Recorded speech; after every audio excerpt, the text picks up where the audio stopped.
Good morning, good afternoon, good evening, and good night to everyone who is on the other side of the screen. Today, I'm going to be talking about my church, about the history of my church, basically. So, I'm a Seventh day Adventist, and I just want to share as to how the church actually became, right? So, it all started with the verse in Daniel chapter 8, verse 14. And if you read it, it says, "And unto 2,300 days, then the sanctuary shall be cleansed." Right? So around the 1800s, the early 1800s, people were had interest in Bible prophecy, and one of the people who was William Miller, right, came up to this verse and concluded that the sanctuary was the earth, and therefore if it says unto 2300 days then the earth shall be cleansed, then that means that the high priest, who is Jesus Christ, is coming back, right? So that was the his understanding. And in biblical or prophetic time, a day is a year. So unto 2300 days from the command, right, then Jesus will come again. That was the understanding that he had.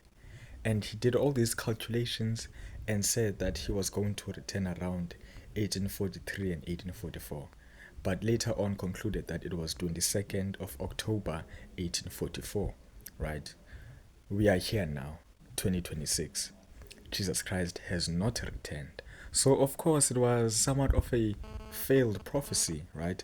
And there's a reason why I'm putting, is it quotation marks? Quotation marks, right? It's a failed prophecy. And I'm going to explain. So, as they are counting, their understanding was that the earth was the sanctuary, but they did not think about the verses, maybe Exodus chapter 25, verse 8, Hebrews chapter 9. It talks about a heavenly sanctuary, right?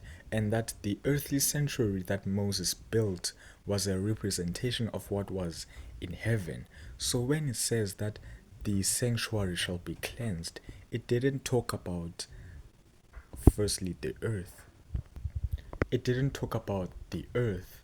It didn't even talk about the earthly sanctuary that is built with hands, but it was talking about the heavenly sanctuary. If we remember, Jesus Christ went to heaven after he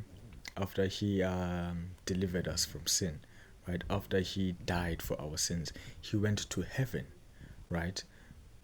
And in heaven he entered the holy place. Now, from that time till 1844, he was in the holy place. And if you remember, in Old Testament time, right, the high priest would enter the most holy place only in the Day of Atonement. In other words, in Yom Kippur, right? So he would only enter the most holy place in the Day of Atonement, right, to cleanse the sanctuary.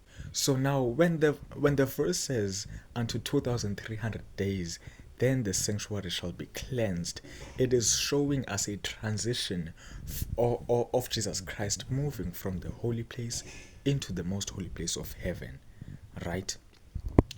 So, okay, but let me get back to the history now, right? So 1844 came, right? William Miller was preaching this message and saying Jesus Christ will return because he had no understanding. Well, let me not say he had no understanding, but he messed up, or he messed up the event, but the date was correct though. So he was saying Jesus Christ is returning. Jesus Christ is returning, right? And everyone was praying, was glorifying God. People were repenting, and some people were actually repenting. There's a difference, right? Like, "Oh Lord, please forgive me," because they know that Jesus is coming now, right? But then after the great disappointment, they go back to their old habits, right? But that's not the point. Jesus Christ is coming back, Jesus Christ, right? And then the day came. They were waiting and waiting and waiting. Then he did not come back, right? Um, it was a very sorrowful night. It was a disappointment to them. They were crying. And then after that, that day was named the Great disappointment because they were disappointed that Jesus had not come, right? So some even left the church, whilst a small group of people were convinced that no, the date is correct, but you don't know what happened. Therefore, they prayed, they asked God for a revelation, and they did get a revelation, right? They saw that Jesus Christ moved from the holy place into the most holy place. If I believe Ellen White, I think, got a vision, right? Seeing Christ entering the most holy place. So now they understood that, oh, we made a mistake with the event, not the date, right? And what's actually interesting is if you read the book of Revelation chapter 10, right? Revelation chapter 10, I'm going to try to summarize it because I don't have it open, but it basically talks about John and an angel, with the angel giving John a little book, keeping in mind that this is prophecy, this is symbolic, right? So the angel is giving John the Revelator the little book to eat, right? And then the angel says, oh no, the voice says that the little book will be as sweet as honey on the tongue, in the tongue, on, I don't know. And then once you eat it and swallow it, it will be bitter, right? And then that's exactly what happened, right? John took the book, ate it, it was as sweet as honey. But then after swallowing it, it was so bitter, right? And then the voice said, prophesy again to all people, nation, tongues, languages.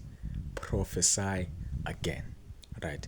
Us as the SDHH, we claim, or yes, we do claim that verse or that passage is talking about the SDHH, because this is exactly what happened, right? We were given a little book, or let me put it like this, there was the message that Jesus Christ is returning. It was as sweet as honey. But 1844 came, 22nd of October, and the day passed, it was bitter.